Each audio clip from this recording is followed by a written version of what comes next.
Bienvenidos y bienvenidas al programa En Cuarentena. Este programa contiene spoilers. Película, El Padrino. Hola, muy buenas, bienvenidos a una nueva edición de este programa En Cuarentena, en donde intentamos aprender gracias al cine. Hoy somos 4 aquí en esta charla amistosa con 2 películas. Como siempre hemos elegido una película más clásica y después tendremos una actualidad. Eh, para empezar vamos a presentar a los contertulios de hoy. Tenemos, por ejemplo, a Jesús Hernández de Culturamanía. ¿Qué tal? ¿Cómo estamos? Muy buenas, Héctor, por aquí retomando otra vez el cine. Retomando el cine y es una forma de pasar el tiempo Sí. más adecuadamente, ¿no? Que a alguno le pesa más que a otro.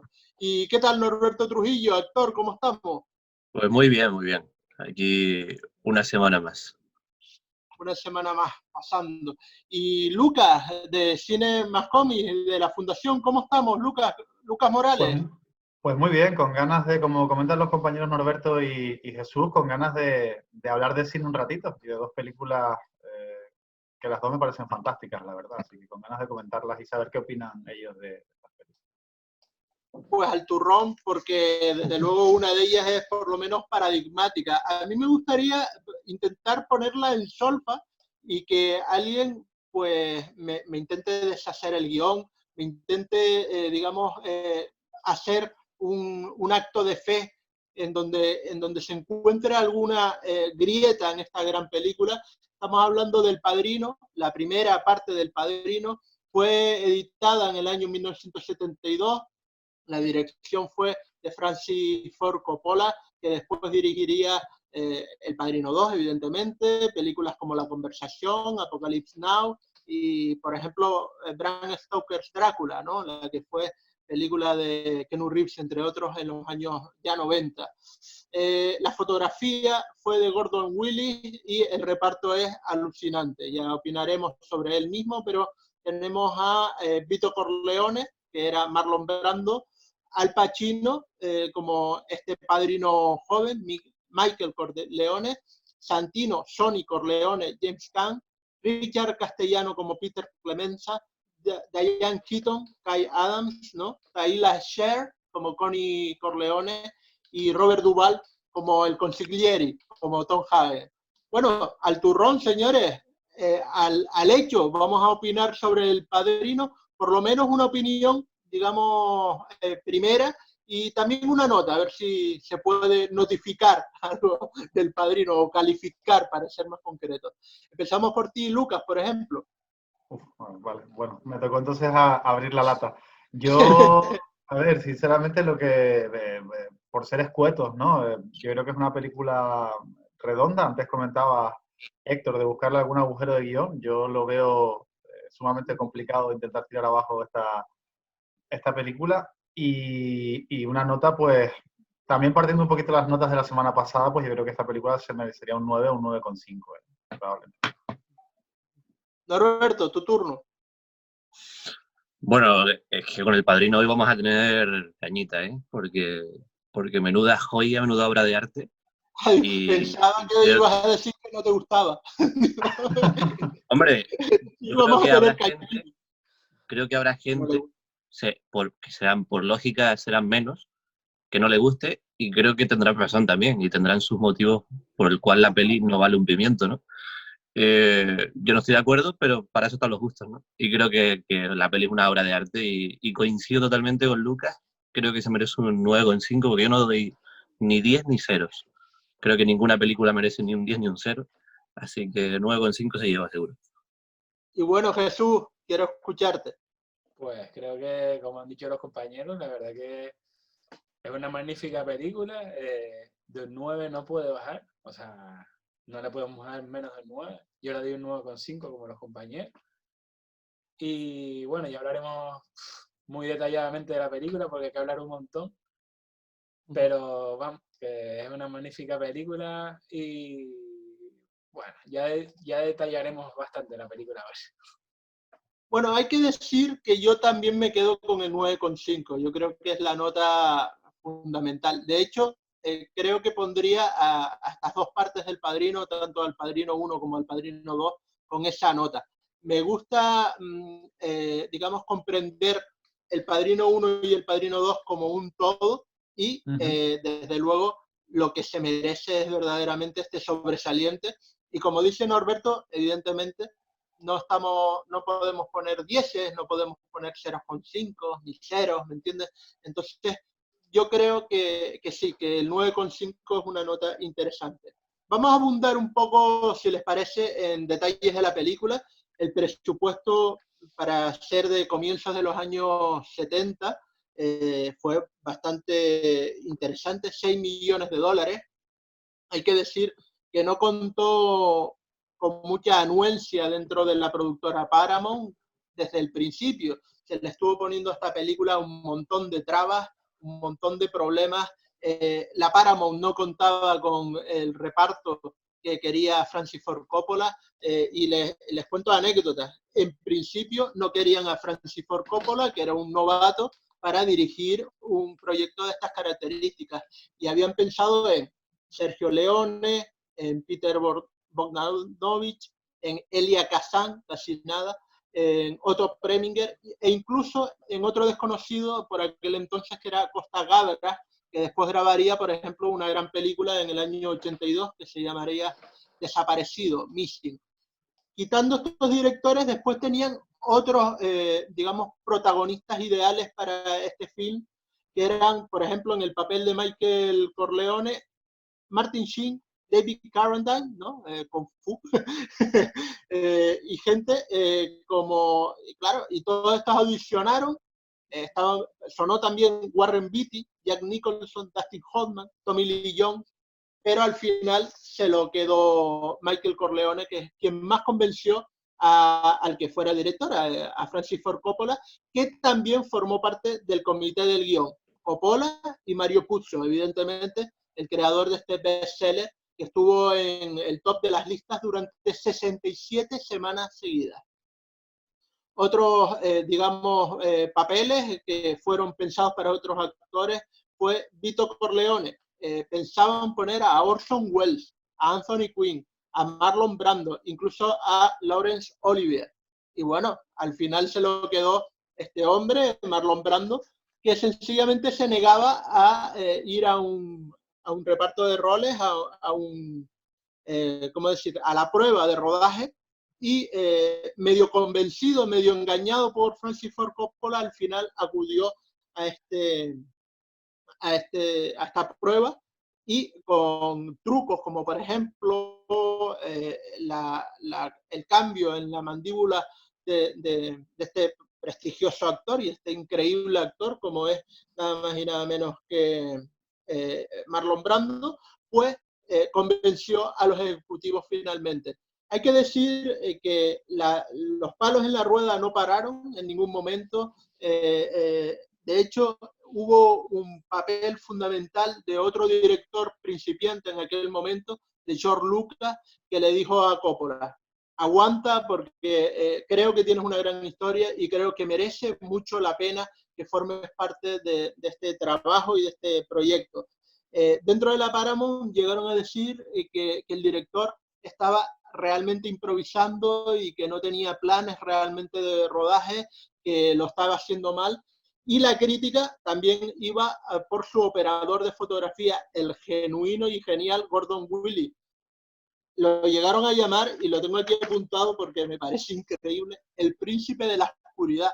Claro, porque nadie entendía, digamos, la revolución que estaba suponiendo El Padrino. Por otra parte, hay que recordar que El Padrino fue como la punta de lanza de lo que ya se venía conociendo como el nuevo Hollywood.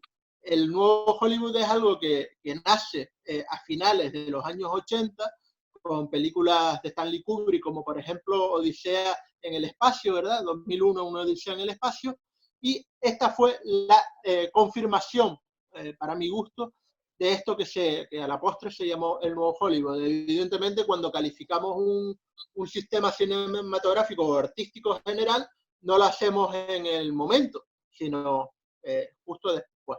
Y nada, ya abro la veda, señores, que los veo muy desatados. Yo creo que la película que proponemos ahora tiene mucho debate. y empiecen cada uno a hablar de esta película.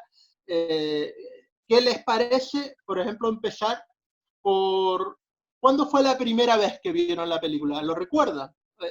¿Fue este fin de semana o ya lo habían visto antes? Tú, Yo por ni me ejemplo, acuerdo. Norbert. Yo ni me acuerdo, o sea, era niño seguro, incapaz de comprenderla, incapaz de valorarla ni como buena ni como mala peli. Para un niño no es una buena peli, para un niño es un muermo de película. Y ese era el recuerdo que tenía en aquel momento, ¿no? Luego sí que ya la vi ya de adolescente, me gustó. Me seguía pareciendo un poco pesada en aquel momento, pero sí que me gustó. Y ya luego, ya más adulto, todas las veces que la he visto, me ha encantado. O sea, que yo tengo un largo recorrido ya con esta peli, ¿eh? Ya, se nota, se nota. Jesús, ¿y tú? Pues no, yo sí recuerdo verla con mi padre, como tendría como, yo qué sé, 20 años, una cosa así. Y fue un fin de semana que la dieron en la 2, cuando la 2 todavía daban buen cine, y dieron todas las tres películas seguidas, y me quedé con mi padre viéndola desde las 5 de la tarde hasta las 12 casi de la noche, las tres películas. En aquel entonces, pues mira, me enganchó algo, pero es verdad que ahora es cuando uno profundiza más, ve más datos. La verdad que ahora uno identifica más una película buena ahora que cuando era más pibe, ¿no? Uh-huh. Tu turno, perdona, Lucas. Pues yo recuerdo, ya a mí me pasa un poco como Norberto, yo la vi de pequeño y recuerdo sobre todo la escena del caballo, porque me impactó muchísimo, porque no entendía, o sea, no entendí nada de lo que había pasado antes ni nada de lo que pasó después. Me quedé con la escena del caballo por el impacto visual. Y ahora, haciendo un poquito de memoria, creo que la primera vez que la vi con un poquito de conocimiento de causa fue en un ciclo de cine que se hizo en el aula de cine de la Universidad de Las Palmas de Gran Canaria. Y creo que en aquel momento sí que la cogí con un poquito más de, todavía era un pibito, pero la cogí con un poco más de madurez y creo que fue cuando, de esos momentos catárticos, cuando empiezas a darte cuenta de que el cine es algo más que una experiencia palomitera. Yo creo que fue una de las primeras experiencias que guardo que me han construido todo el amor que siento ahora por el cine, porque fue una de esas películas que es un poco trampolín, ¿no? Que te ayuda a dar un salto y en mi caso personal, y ver el cine de otra forma, ¿no? Y empezar a analizarlo y a estudiarlo y a entenderlo como un acto de comunicación diferente que al de sentarte en una sala y simplemente dejarte llevar, que también es bueno, ¿eh? No digo que no sea Por también supuesto. positivo, pero que igual que existen dos Hollywood, igual existen también dos tipos de cine.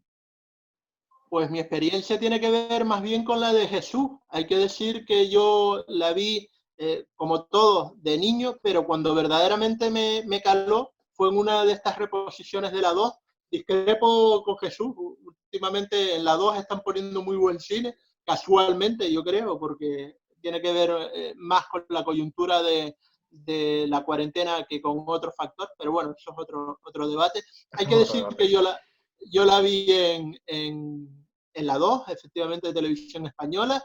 Pusieron, si mal no recuerdo, la 1 y la 2 unidas y yo me quedé hasta las 2 de la mañana siendo un chinijo, permítanme la expresión, pues anodado con lo que estaba viendo y llegando, digamos, a gran parte de la trama. Aunque hay que reconocer, y esto ya es otro paso, que la trama es complicada, quiero decir, no hay ni una trama única, sino que se trata de una trama muy compleja que salta entre una película y otra. Ustedes, es parte de lo bueno que tiene esta película y este universo de películas que hablan de la mafia.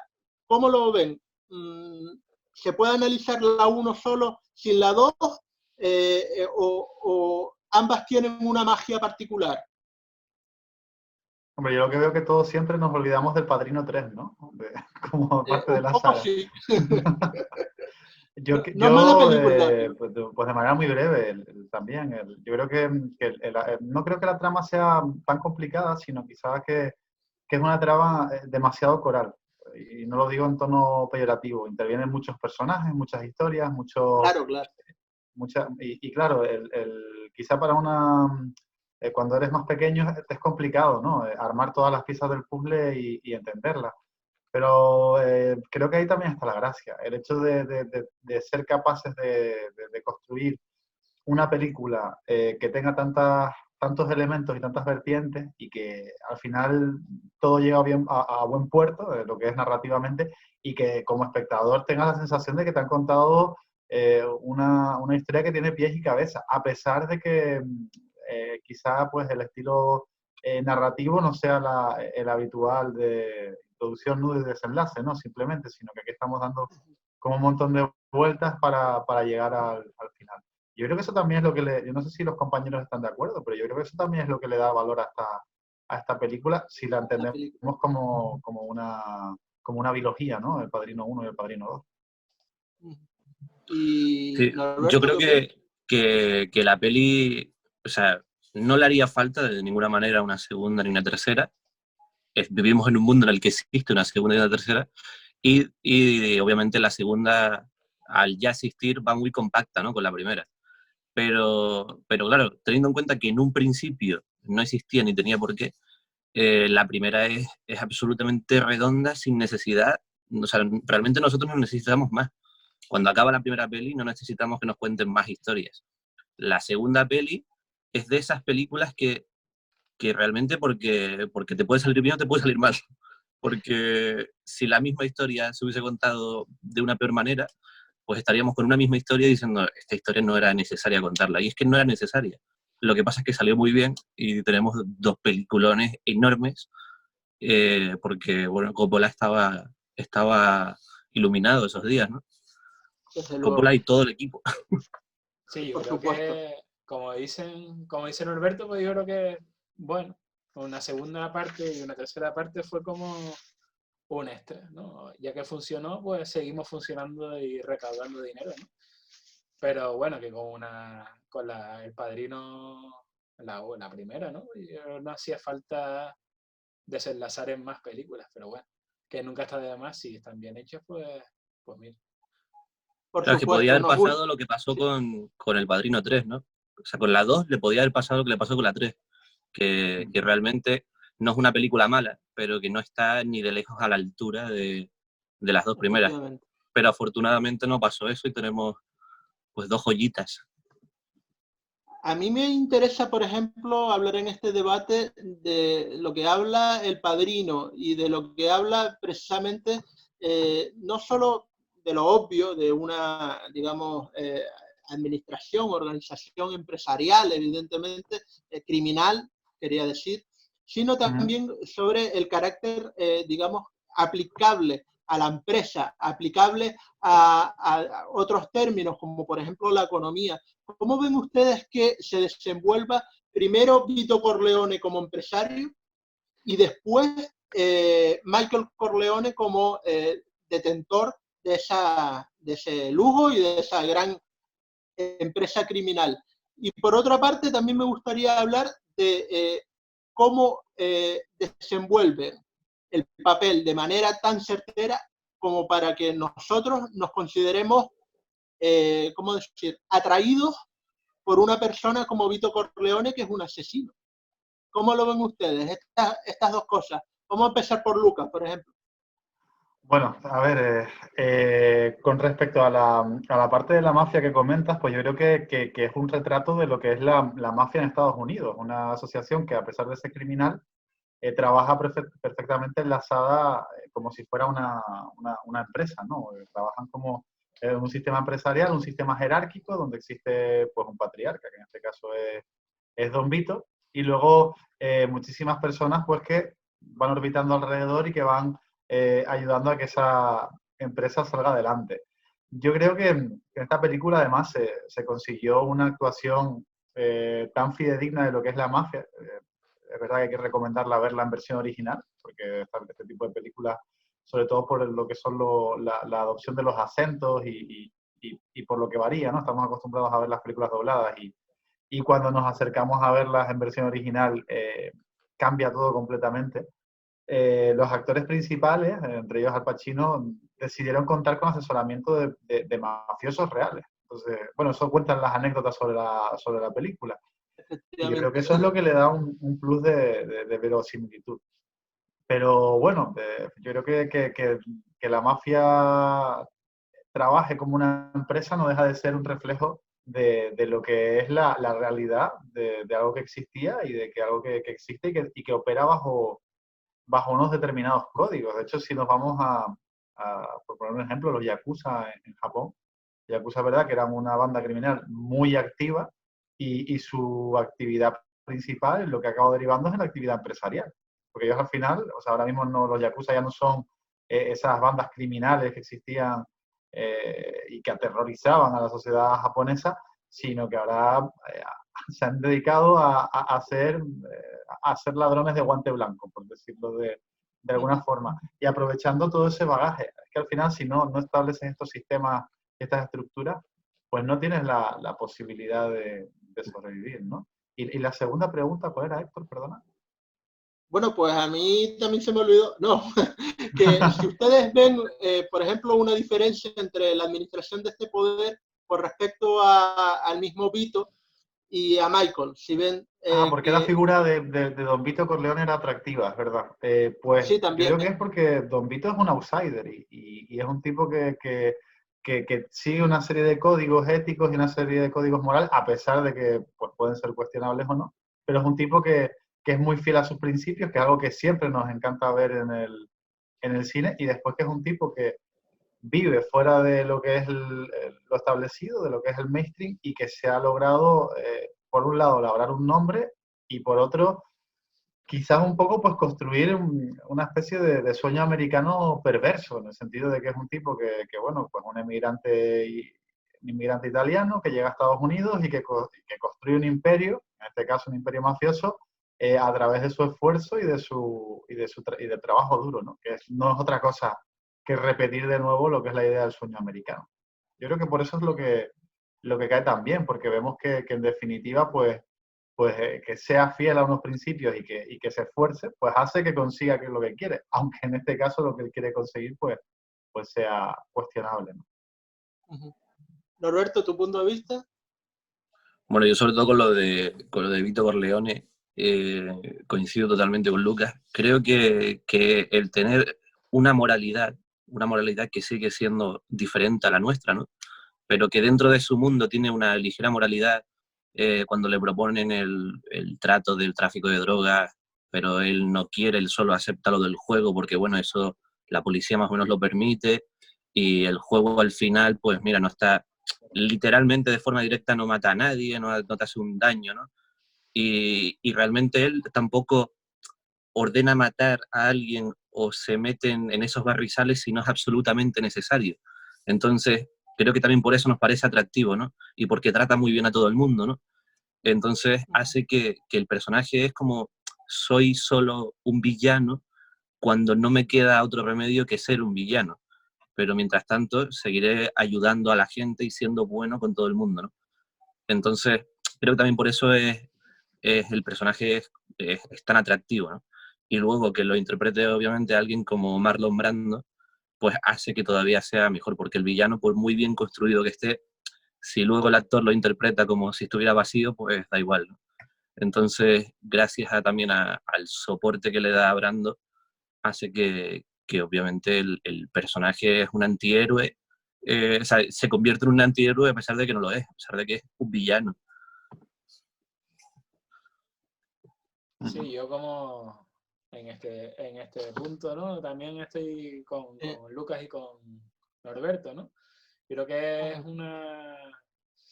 por así decirlo, es como el padre, ¿no? El padre del barrio, el abuelo de los niños, es como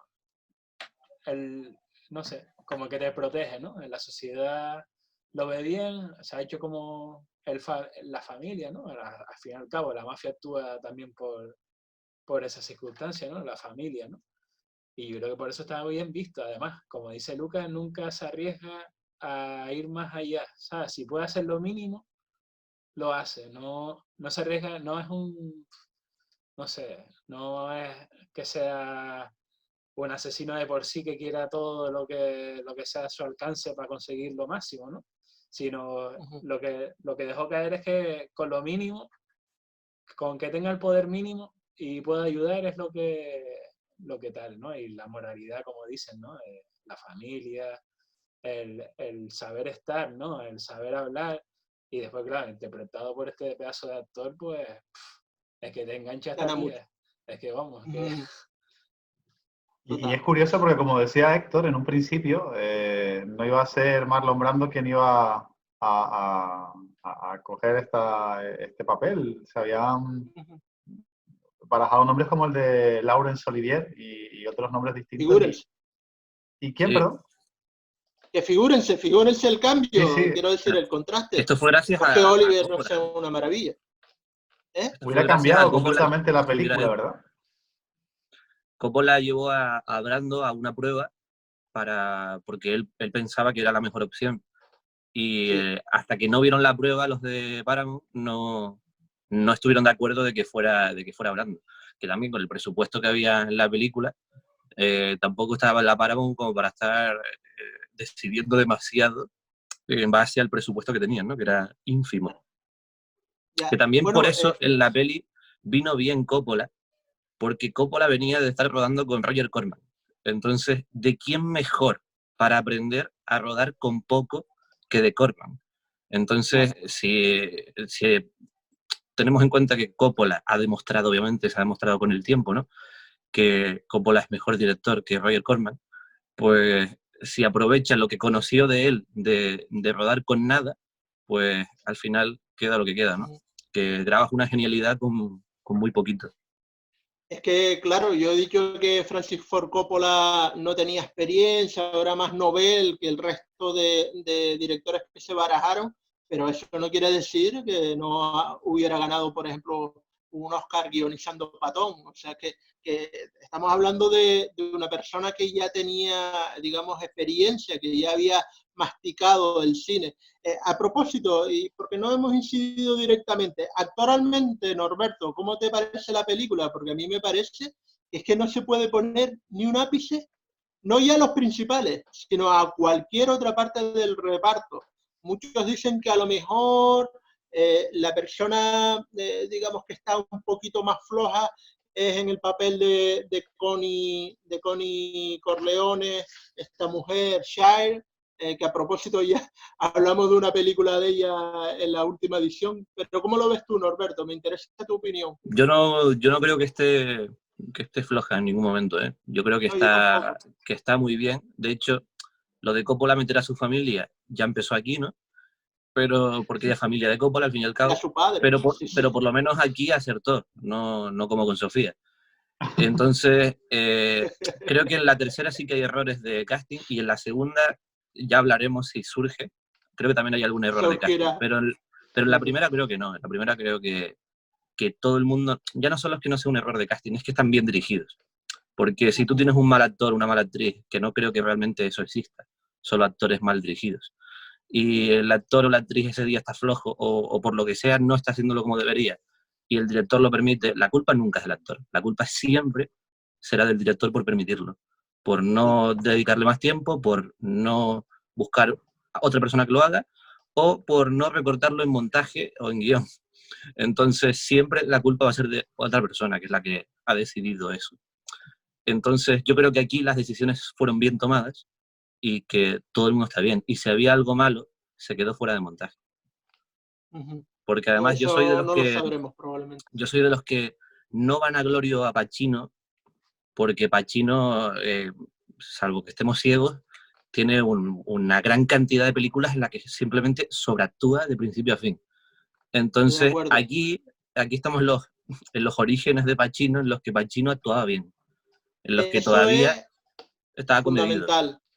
Es fundamental lo que estás diciendo, Norberto, porque a mí me parece que está sostenido, como dices, muy comedido el papel, no tiene, digamos, las ínfulas que en algunos otros papeles le ha, digamos, pues ido a mal, porque, como dices, hay muchas películas en donde sobreactúa. Probablemente tiene que ver con no sé, una formación determinada en una academia determinada. Creo que podemos hablar, ¿no?, de alguna academia en Nueva York que tenía, digamos, métodos muy determinados para los actores, pero en este caso concreto me parece que es uno de los mejores papeles de Pacino y creo que no exagero para nada. ¿Cuál es tu punto de vista, Lucas? Hombre, con respecto al casting, yo creo que es un acierto. Y voy a ir a una anécdota. Richard Castellano creo que es, ¿no? Uno Sí, de los actores. Clemenza. Exactamente. Dice una de las frases que son absolutamente míticas del Padrino y dicen que fue absolutamente improvisada, que es la de deja la pistola y toma los cannolis. Es Entonces, improvisada, improvisada. yo creo que el hecho de que la semana pasada lo comentaba también Norberto, ¿no? El hecho de la importancia de la improvisación dentro de lo que son también lo que es la construcción de una película.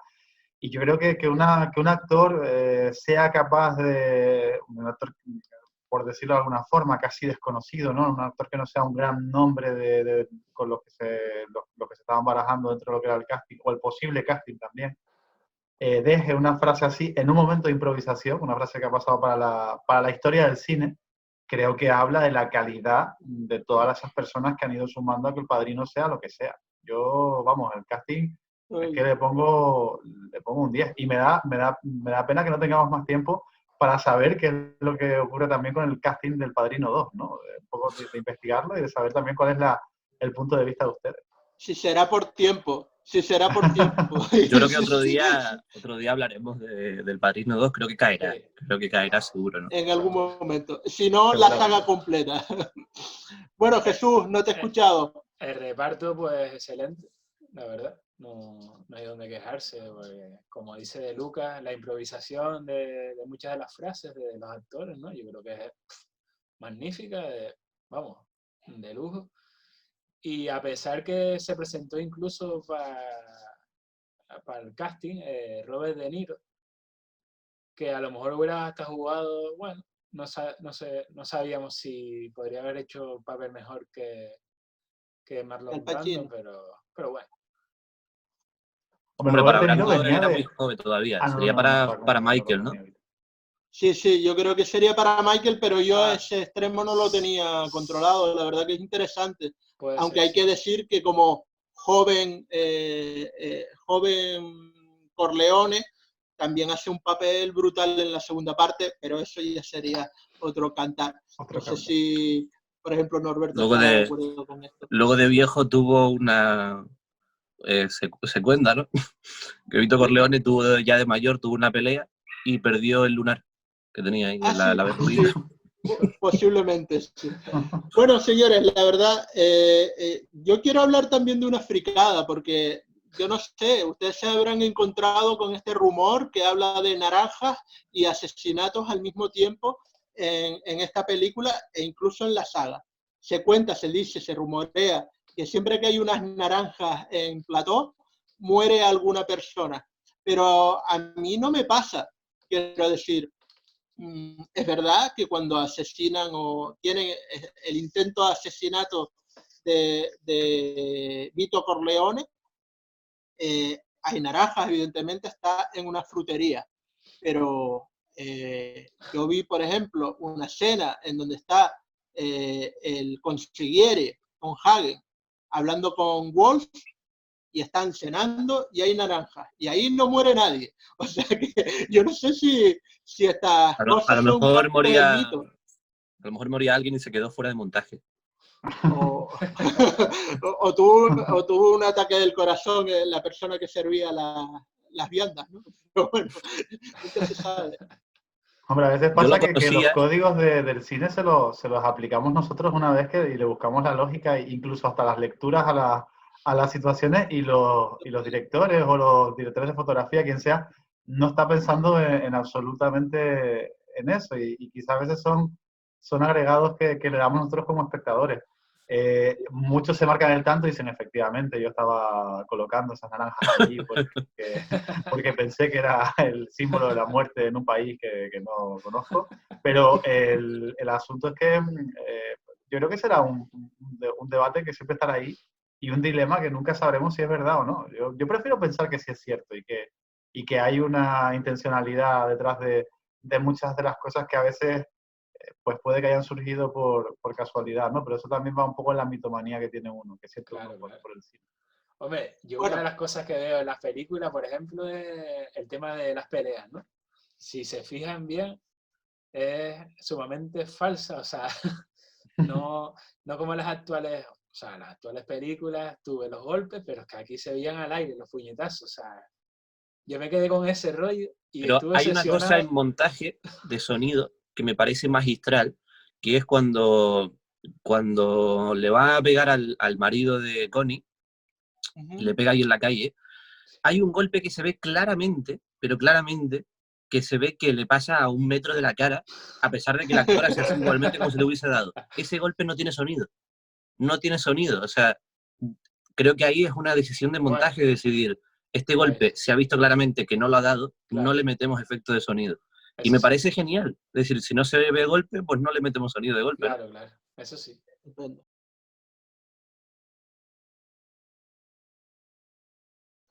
Y hablando del sonido, a propósito, hay que hablar del sonido mucho en esta película porque es una de las cuestiones fundamentales. Yo no sé ustedes, pero ¿qué les parece la banda sonora? Además de lo obvio, además de los grandes temas que se repiten, pero también algunas canciones diegéticas que tienen realmente gran calidad. ¿Cómo lo ven ustedes? Por ejemplo, Norberto, ¿cómo ven la banda sonora?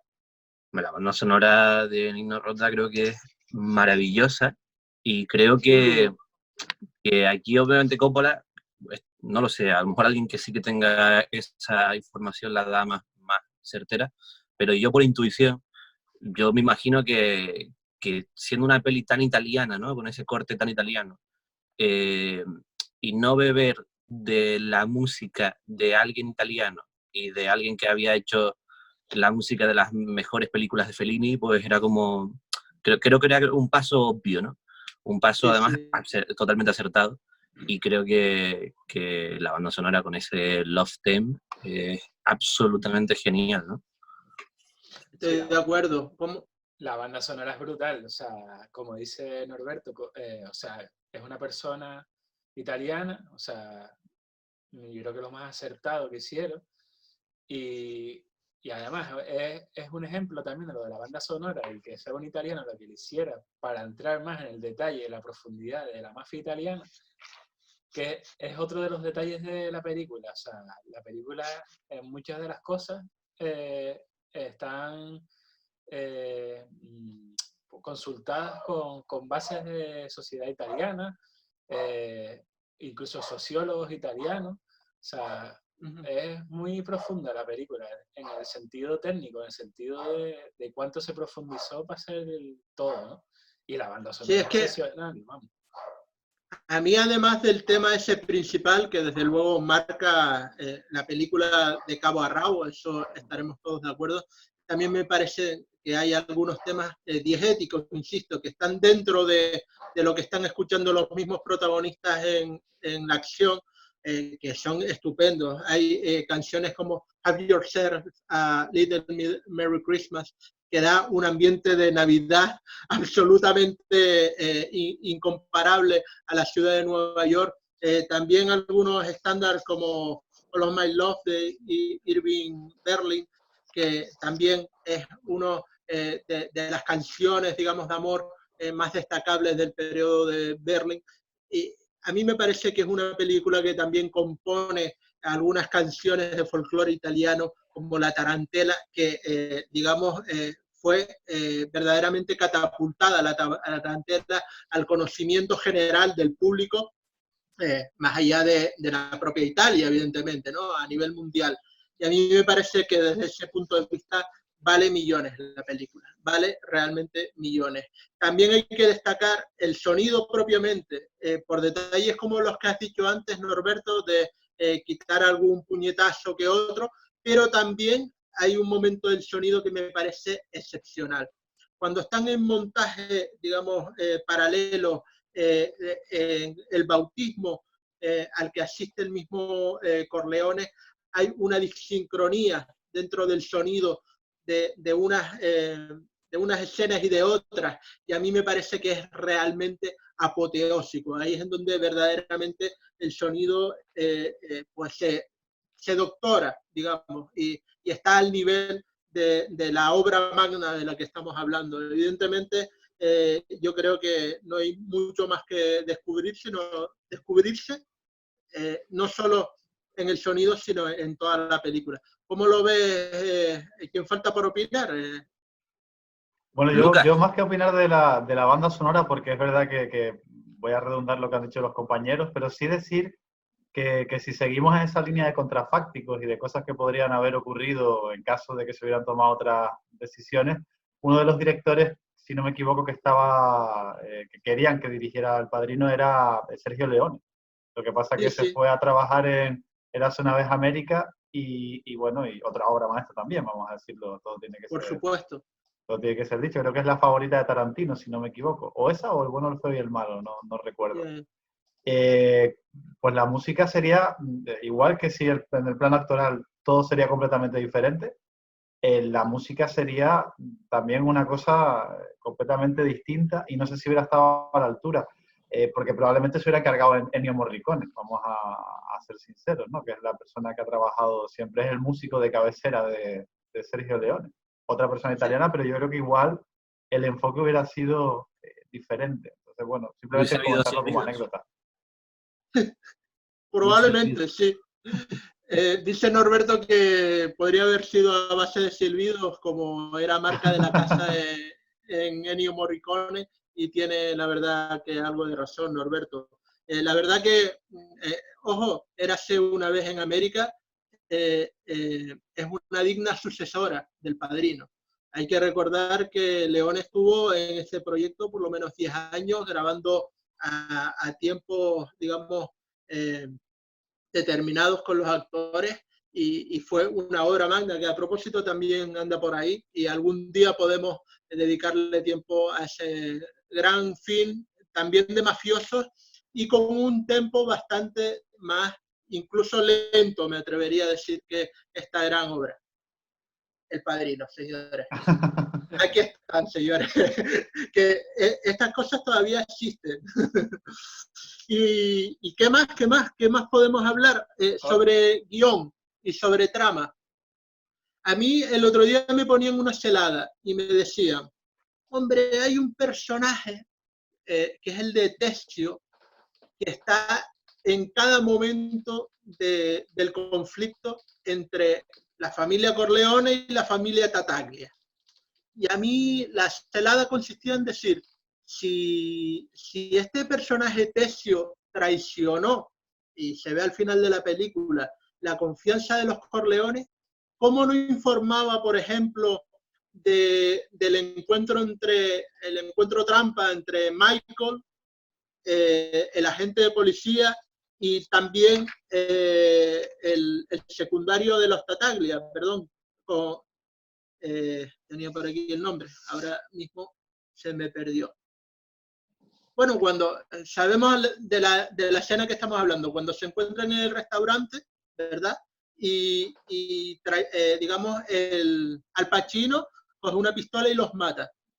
Tessio está dentro de esa entrevista, de esa elaboración del plan con Sony, con los demás miembros de la familia. ¿Por qué no informa a la familia Tattaglia o por qué no intenta frustrar el plan? ¿Cómo lo ven ustedes? ¿Que a lo mejor esa traición se dio más tarde dentro de la película y no desde el primer momento? ¿Cómo lo ven? Hombre, yo creo que... Norberto, Jesús, yo no sé si están de acuerdo, pero que esto se está convirtiendo ya en un examen del Padrino. Por completo. Hombre, es analizable, ¿no? Pero si no hay algo que lo contradiga, lo lógico es pensar que simplemente cambió de opinión más adelante, ¿no? Que la traición vino más adelante. Salvo que hubiese una traición previa, que viéramos, previa a la del asesinato que comete Michael, vemos una traición previa, luego el asesinato y luego la traición posterior, ahí sí que hay un agujero de guión, ahí sí que es ilógico e inexplicable, pero como sucede a posterior, pues simplemente no está explicado.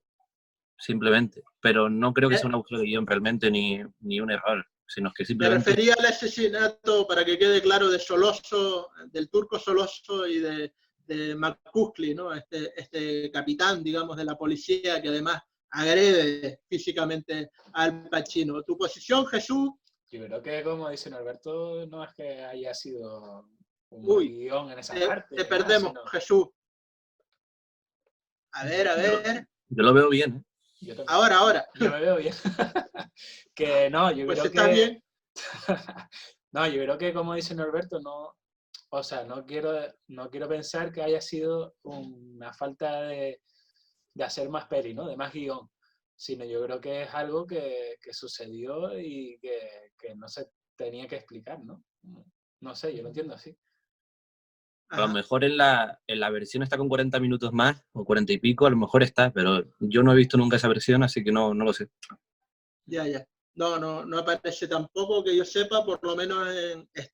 Y para mí, si quiere que le diga la verdad, estoy tan acostumbrado a hacer actos de fe en cualquier tipo de película, que en esta estoy absolutamente dispuesto a esa pequeña, digamos, concesión.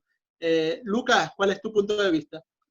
No, pues yo lo mismo, la verdad es que nunca me había parado a pensar en ese detalle de la trama, por eso te decía la broma. Esa fue mi mente enferma de ayer, o sea, a mí me lo comentó un amigo y me puse a analizarlo y yo dije, pues, hombre, si de alguna manera puede caer este perfecto castillo de naipes, puede ser esa, pero bueno. Hombre, yo lo único que a veces pienso, y yo también soy mucho de darle actos de fe al cine, Héctor, porque claro. En ocasiones, claro, nosotros como estamos viendo en la pantalla un constructo artificial, porque al final no deja de ser una historia que nos están contando dentro de lo que es el caos de lo que es todo el mundo y toda la vida, le buscamos quizá que todos los comportamientos de todos los personajes se rijan por términos racionales, y a veces la gente es así en la vida, quiero decir, a veces actuamos de forma errática y ni siquiera tenemos un plan, sino que nos equivocamos, hacemos las cosas bien, hacemos las cosas mal,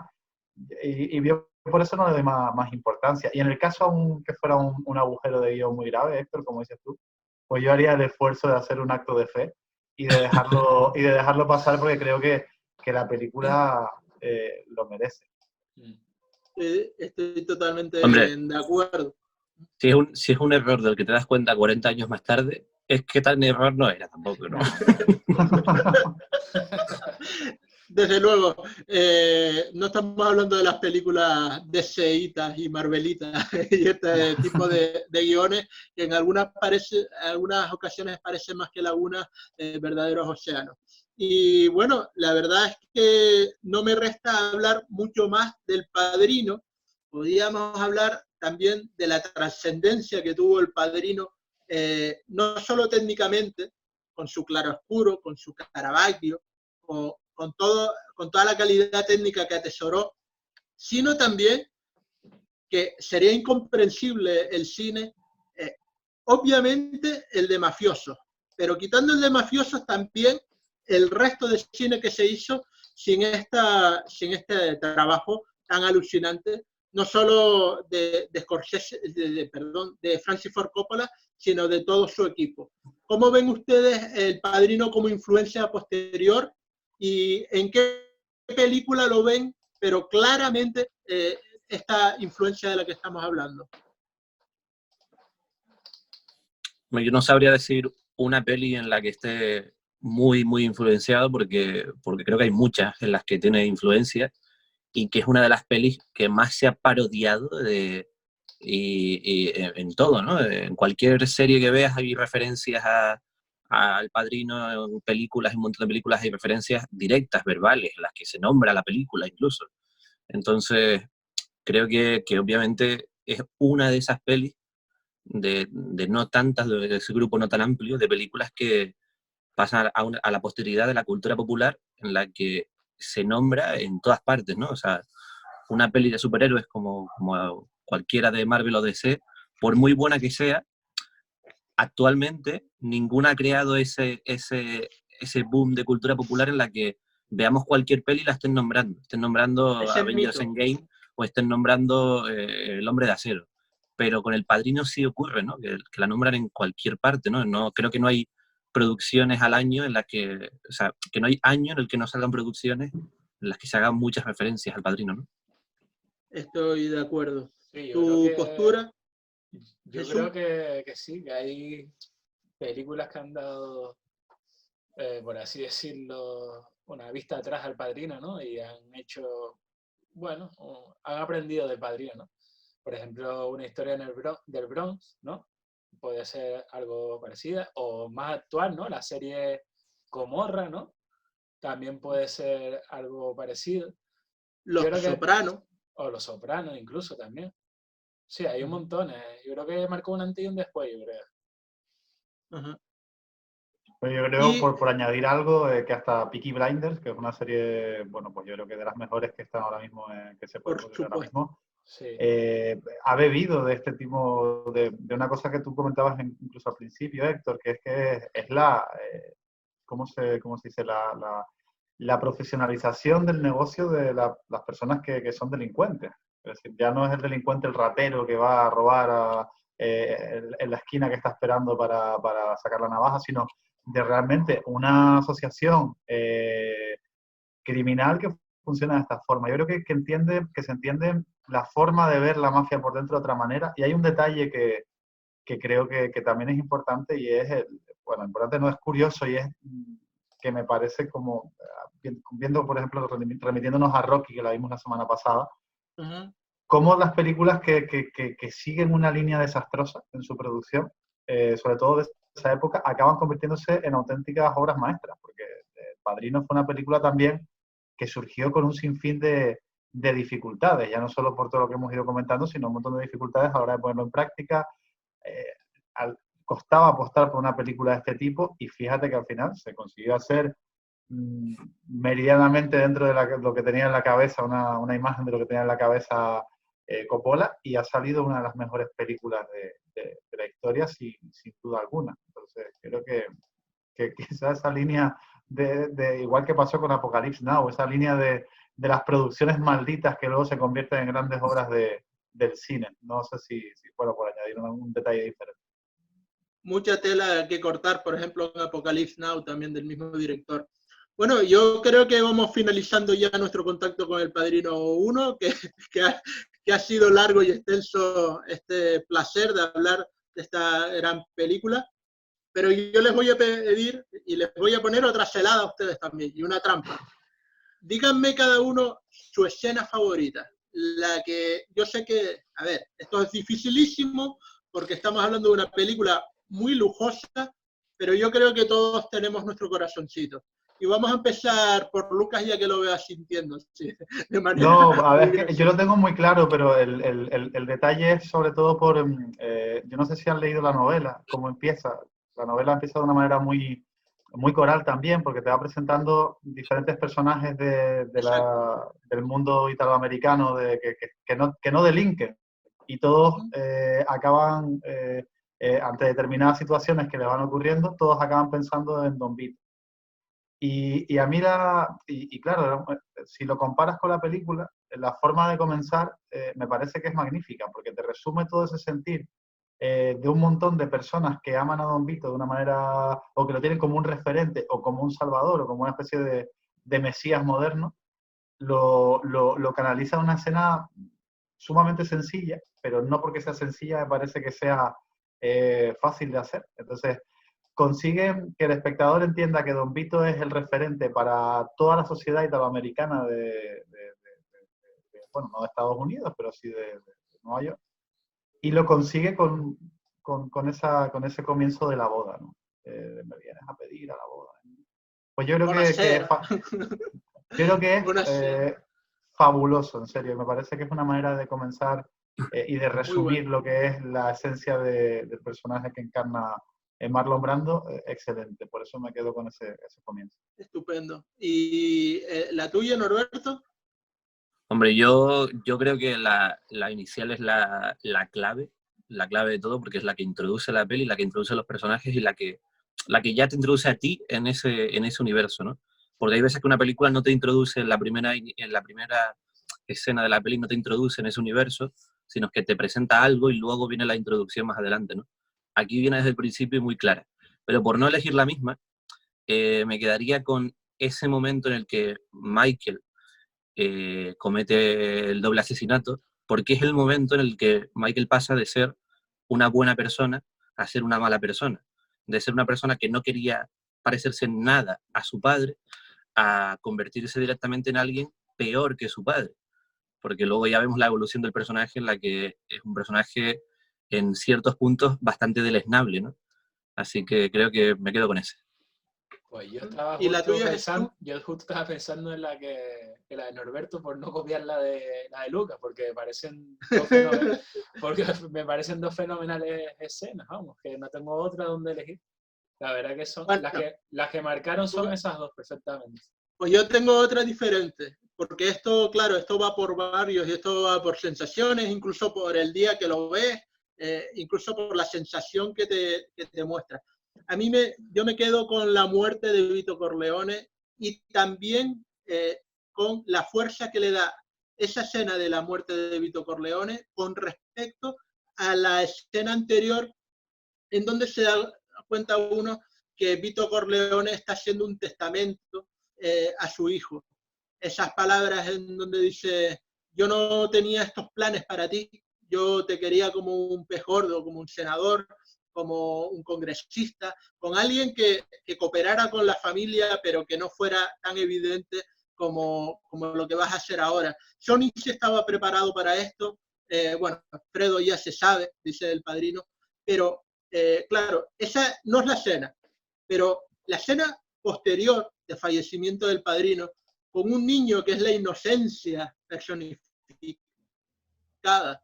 y con el gran, no sé, jefe de Lampa de Nueva York muriendo y de la manera que muere en un segundo plano, a mí me parece eso cine en estado puro. Y me parece que es mi escena favorita, sin quitarle cualquier tipo de merecimiento, evidentemente, a todas las que ustedes dicen que claro, elegir entre todas estas grandes escenas es muy complicado, porque también podría decir que otra de mis favoritas es cuando intentan asesinar al padrino y a Vito Corleone, ¿verdad? Y la torpeza que tiene este hombre, el hijo, ¿no? Fredo, con el revólver que no atina, también esos pies caminando contra el padrino que lo sospecha. A propósito, en esta escena de la que estoy hablando hay un curioso póster de un combate de boxeo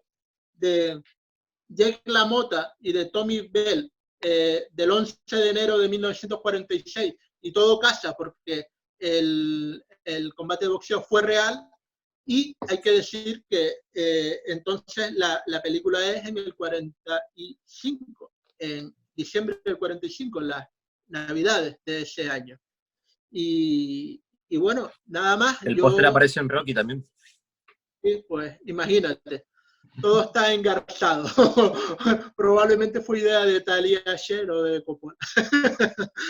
Bueno, pues señores, nada, ya tengo preparado aquí las naranjas, porque hay que matar a alguien, ya saben ustedes. y bueno, la verdad que para mí ha sido un placer hablar del Padrino con ustedes. Creo que volveremos a la saga. Creo que de hecho se merece un especial.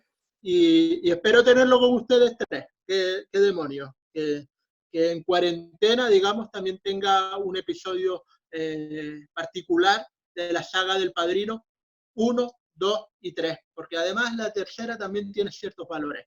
Muchas gracias y continuamos con otra película que tampoco está mal.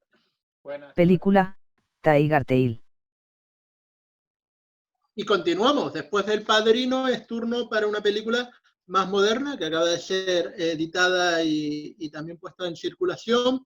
Tiger Tail, una película norteamericana de este propio año 2020, dirigida por el señor Alan Young y la fotografía es del señor Nigel Blue. Está protagonizada por Christine Koh, Fiona Fu, Jo Sin-fang y Hyun Chi Lee. También por el actor Chi Ma, que hace del protagonista cuando estamos hablando de su vejez. Hay que decir que este actor ha sido también noticia porque va a protagonizar la película Mulan, esta adaptación nueva de Disney que se espera para cuando se retomen, digamos, los cines. Bueno, la primera pregunta está clara y siempre empezamos por lo mismo, señores. Tanto Jesús como Norberto, ¿qué les pareció nota y qué les pareció genéricamente la película? A mí me gustó bastante. Me gusta también ver este tipo de cine, ¿no? Que te ofrece una perspectiva diferente y un lenguaje diferente, una forma de contar las cosas sin atarse, ¿no? Un poco a lo establecido y sin entrar todavía en detalles, a mí me gustó y le daría un 7 con algo, un 7,1 por ahí. A mí me parece una excelente película, la verdad. O sea, fuera de lo, por así decirlo, comercial, de las últimas que he visto, la verdad que es muy, muy buena. Y le doy un 7,5, un 7,6. Yo veo demasiada poca discrepancia aquí. Bueno, ¿qué tal, Lucas? ¿Qué te pareció? A mí yo no voy a discrepar, es que me pareció una buena película, sí que es verdad que luego cuando entremos en profundidad, pues comentaré algunos matices de cosas que, bueno, desde el punto de vista que me parecen mejorables o no, pero sí que me parece que es una película como para un 6 alto, un 7, porque es bastante entretenida, dura lo que tiene que durar, 1 hora y media, y me parece que, bueno, que funciona como si fuera un capítulo más de Master of None, que es lo que venía dirigiendo este señor, Alan Young, y bueno, creo que por ahí va a ir un poco la charla, me imagino. La verdad es que yo no conocía a este director, no vi esa serie a la que aludes, que es verdad que por lo visto también tuvo algún tipo de polémica relacionada con el protagonista y que tuvo, yo he leído por ahí noticias que tienen que ver con algún tipo no sé, de violencia dentro del sexo, de hecho. Bueno, a mí la verdad que la película me gustó, a mí me parece una buena propuesta. A mí me parece también una historia ya conocida por todo el mundo, una historia que tiene que ver con los taiwaneses que se mudan en la década de los 70 a Estados Unidos y que desde ese punto de vista, como dice Lucas, hay algunos fuertes, también hay algunas debilidades, pero básicamente también le daría un 6 alto, tirando al 7. Me pareció que la verdad que no tiene la fama que se merece. De hecho, creo que está más bien escondida para llegar a ella en Netflix y que para mí fue una grata sorpresa. Por empezar por algún lado, ¿cómo ves los actores, Norberto?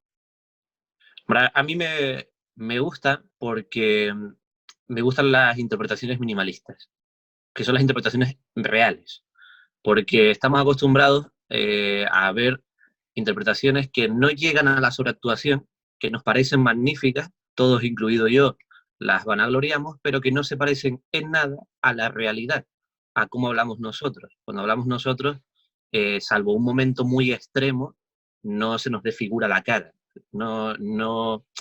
ni la voz tampoco, sino que estamos en un tono que es totalmente, que pasa desapercibido, ¿no? Ante todo el mundo. Porque si no, pues en la calle la gente se daría la vuelta y nos miraría. Pues cuando yo veo interpretaciones así que de verdad son reales, me parecen mejores que otras en las que tienen un montón de matices, pero que realmente nadie se ve reflejado con esa persona, ¿no? Con ese personaje. Entonces me gustan. También es verdad que las expresiones, o sea, las caras asiáticas, que suelen ser un poco así como más inexpresivas, también ayudan un poco, ¿no? En ese sentido. O tal vez pueda ser para nosotros que estamos más occidentalizados, que no vemos esas diferencias, ¿no? Pero a mí me gusta esos pequeños matices, se levanta un poco una ceja y ya me estás diciendo algo. Entonces, no sé, yo creo que estoy bastante a gusto cuando veo la peli y veo esas interpretaciones. Jesús, ¿tu punto de vista? Sí, sí, son magníficas. O sea, en algún momento pensé que, o sea, me metía dentro de la película como si fuera un diálogo de tú a tú, ¿no? De cuando vas por la calle o cuando hablas con tu familia, ¿no? Creo La que naturalidad, ¿verdad? sí, la naturalidad es excelente. O sea, yo creo que es muy acertado por parte de este director. Como dices tú, Héctor, ha tenido bastantes problema dentro de los platos, el director este, ¿no? Por la serie, esa última serie que nombró Lucas, ¿no? Que es de Netflix, pues sí, se canceló parte por la polémica, ¿no? Pero bueno, fuera de ello, pues me parece una excelente interpretaciones de los actores. Lucas. Bueno, yo creo que hay un detalle también que es magnífico en la línea de lo, pues sobre todo el actor principal, cuando hace del protagonista en su versión más mayor. Él comienza siendo una persona muy inexpresiva durante casi toda la película, pero de repente cuando se encuentra con el amor de su infancia, que es aproximadamente a la 1:15 de película, vemos un personaje totalmente diferente, porque, o sea, pues, miré la hora de película porque es que me llamó muchísimo la atención, porque llevas viendo a un tipo que es una losa de cemento durante prácticamente 1:15 y de repente ves que tiene corazón y que sonríe, y yo creo que ese es el punto fuerte de la película, que al final cuenta una historia que todos vivimos, y es el paso de cuando te conviertes en adulto y tienes que renunciar y parece que tienes que renunciar a ciertas cosas, y luego cuando las redescubres, pues te das cuenta que el mundo no es tan sota, caballo y rey como él mismo pensaba, ¿no? Trabajar, ir a la casa, darle un coche bonito a la mujer. Pero bueno, centrándonos en la parte de la actuación, a mí me parece que es un tipo que domina, Norberto sabrá mejor de esto, porque, bueno, es su profesión, ¿no? Pero que domina un montón de bien los tiempos y las expresiones, y fue una cosa que a mí me pareció fantástica, porque te da una visión, o te cuenta con una sola sonrisa todo lo que cómo se ha revolucionado su mundo interior de una persona que parecía no tenerlo. Creo que es Además, ves que ese personaje acaba de ser feliz por primera vez en 50 años. O sea, que no ha sido feliz en 50 años y ha tenido un momento de felicidad de repente. A mí solo hay una cosa que me falla, porque o sea, de la interpretación, solo una, y es la escena final, pero porque me falla todos los actores y actrices. O sea, creo que llevarse una mano a la cara, este acto tan sencillo, no es fácil que quede creíble, porque nosotros habitualmente no solemos hacer así, para taparnos en un momento dramático, ni nada por el estilo. O sea, cuando estamos tristes, tenemos reacciones naturales que surgen en el momento, pero normalmente ninguna suele ser esta. Y además de esta forma tan mecánica. Y el final acaba con él haciendo esto. Y luego es la baja, ¿no? Ya con un plano más alejado a través de la ventana, ¿no? Y odio ese tipo de acciones que no se corrijan de ninguna manera, porque no son en absoluto creíbles. El acierto es que lo graban de espaldas, pero sigo viendo la mecanicidad de la mano así, que se sube, y no le vemos la cara, ¿no? Que eso es un acierto, no, pero claro. Era de frente, creo, ¿no? Creo que cuando la sube, está de frente cuando la sube. Creo que sí. El caso es que, o sea, bueno, no cambia realmente No, sí, sigue siendo la misma sí. Sí, que nunca las he entendido, ese tipo de acciones que son propicias de actores amateurs, que están empezando y no saben cómo llegar a ese punto X dramático de una forma que no sea tapándose la cara, ¿no? O cuando van a llorar pero no saben llorar y se ponen la mano en la cara, que es lo mismo, ¿no? Y además, entonces, como, joder, este tío me ha gustado toda la película con su interpretación, hasta que llega el punto final de la peli, digo, te has ido. Yo no sé si recuerdan una película que se llama A propósito de Schmidt, donde sale Nicholson. Jack Nicholson, exactamente. Y termina de la forma completamente, o sea, es un personaje muy parecido al del protagonista, un tipo que no tiene prácticamente emociones, hasta que cuando termina la película vemos un primer plano de él que rompe a llorar. No sé si lo recuerdan. No me imagino que pensando en todo lo que le ha pasado. A mí es que ese plano me pone los pelos de punta. Y yo creo que aquí, yo estoy de acuerdo con Norberto, intentaron hacer algo parecido, pero no lo consiguieron. Hicieron un plano fabuloso, que es ese doble marco natural, ¿verdad? Cuando la cámara hace el traveling hacia atrás y se queda el doble marco de las ventanas y ves la casa vacía, que al final es lo que le queda a este hombre de sus recuerdos, ¿no? Una casa vacía y ruinosa. Y estoy 100% de acuerdo, lo que arruina ese momento, que es fantástico, es el hecho de llevarse la mano a la cara, porque es muy antinatural, sí. totalmente. Es curioso que lo menten, porque yo me quedé más bien con ese doble marco del que hablas, Lucas, en relación a esa mano en la cara, que francamente no recuerdo bien, pero bueno, está bien para analizarlo en ese sentido. De todas formas, también me parece ser demasiado puntilloso. Generalmente, la verdad es que las actuaciones en esta película yo creo que fueron bastante adecuadas y todos los personajes son absolutamente comprensibles, tanto cuando son jóvenes, cuando el protagonista, perdón, quería decir es joven, como su crecimiento. Y una cosa que narra la película es la violencia soterrada que tenía ese matrimonio, no olvidemos, de conveniencia. ¿Cómo ven eso enmarcado en la película? ¿Cómo ven eso, digamos, en ese momento preciso en donde ella dice, hasta aquí llegamos? ¿No lo ven un poco precipitado? A lo mejor la película necesitaba un poquito más de metraje para ver que era una relación que nunca tuvo su anclaje, que se fue poco a poco deteriorando. ¿Cómo lo ven ustedes? No, yo creo que está bien mostrado y llega en el momento justo. Se ha mostrado bastante rato ya, bastantes secuencias de cómo empezaron ellos a vivir y de que todo estaba mal. O sea, todo iba mal por culpa de él. No es creíble para mí, en guión ya, cómo está escrito en guión, el que se trate tan mal o de una forma tan alejada, como si no existiera a una persona que no te ha hecho nada, porque creo que esa parte no es realista en guión. Las interpretaciones están bien acordes a lo que les han escrito, ¿no? Pero creo que no es realista. Pero cuando llega el momento de que ella se vaya, creo que sí que ya está bastante explicado. Aparte de que ya estamos haciendo un salto en el tiempo, porque ya hemos visto previamente que ya están separados. Entonces, eso se une a todo lo que hemos visto de su juventud juntos en Estados Unidos, donde él la trata como si no existiera, pues creo que está justificado y que llega el momento adecuado, además. ¿Cómo lo ves, Jesús? Sí, porque como dice Norberto, pues, o sea, yo creo que está justificado también porque eso, ¿no? Cómo la trataba, ¿no? La trataba como una sirvienta. La trataba como una sirvienta de joven y por lo de que deja caer la película, ¿no? En ese momento que ella lo deja, es que lo siguió tratando igual durante todos esos años, ¿no? O sea, por eso estalló tarde, no se sabe, estalló, me imagino que sí, ¿no? Pero bueno, a mí no me parece tampoco que haya que explicar mucho más, ¿no? Sí, otra vez por ponerme un poquito como abogado del diablo, ¿verdad? Porque evidentemente no todo está de todo bien.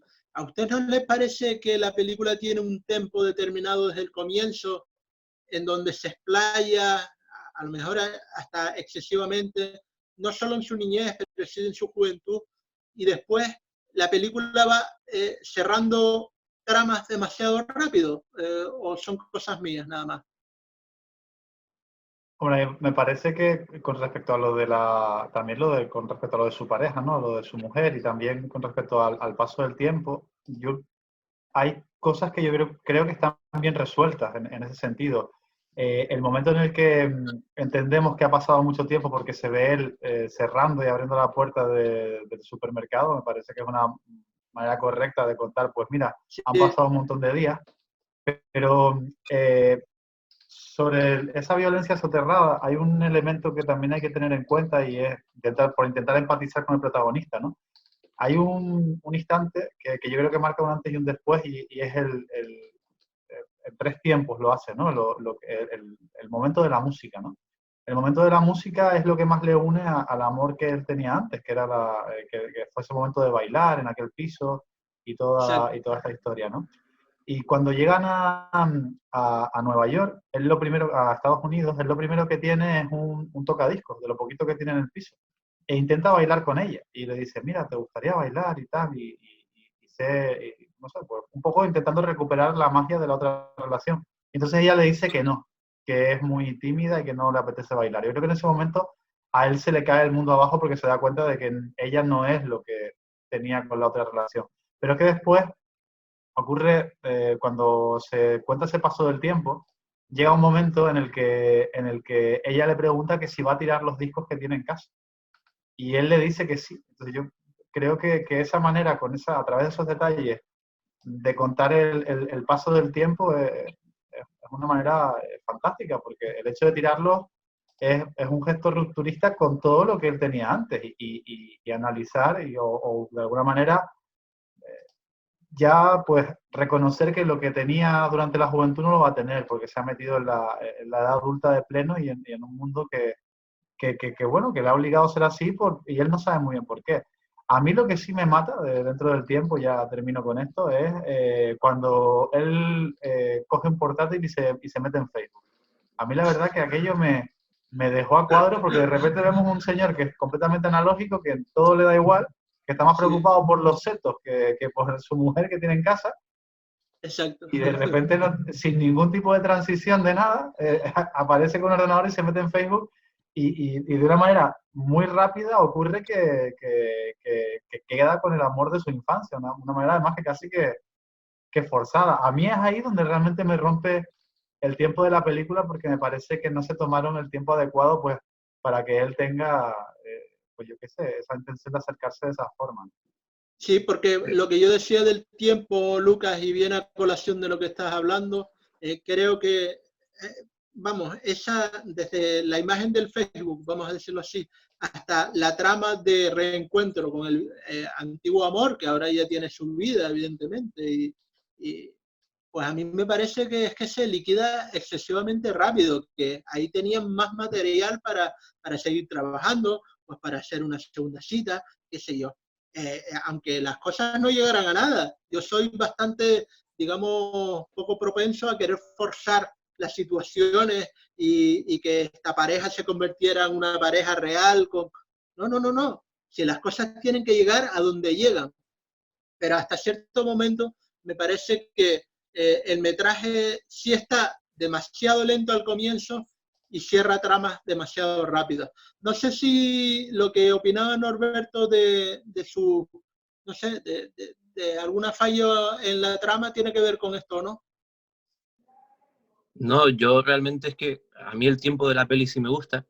Estoy un poco de acuerdo con lo que dice Lucas, no del todo, pero o sea, creo que sí es verdad que se podía haber explicado un poco más antes de cómo llega él a eso, pero creo que al decirse que él ya es el encargado de una tienda, se ha dicho que ha ascendido y demás en el tiempo, y que vemos el móvil claramente que tiene, que no es una cacharra y tal. Yo creo que el tipo sí que sabe usar un ordenador, ¿no? Que no lo hemos visto en ningún momento, porque Claro. simplemente no ha tenido necesidad en la historia, en la parte de toda su vida que hemos visto, no ha habido necesidad, ¿no? Por lo que fuera. Pero yo creo que en realidad el tipo sí que sabe. A lo mejor sí es verdad que llega como muy rápido a ella, y que casualmente viva en Estados Unidos, toda la pesca, ¿no? Entonces a lo mejor eso sí que ya es fruto de las casualidades y de que todo le pasó bien, todo le surgió bien, ¿no? Pero a mí los tiempos no me incomoda la peli, incluso el inicio creo que tiene que ser así, porque creo que si le añades media hora más a la peli, pierde ese punto a favor que tiene de que, La frescura, ¿no? de que está bien, en una hora y media que tiene, está bien, está genial. A lo mejor con media hora más para avanzar en la trama, sobre todo en el final y tal, a lo mejor un poco hubiese destruido la peli, ¿no? Creo que todo llega más o menos cuando tiene que llegar, ¿no?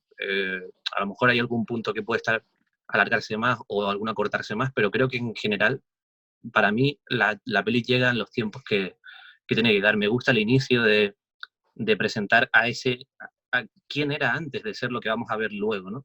¿Quién era antes? Que era un niño feliz.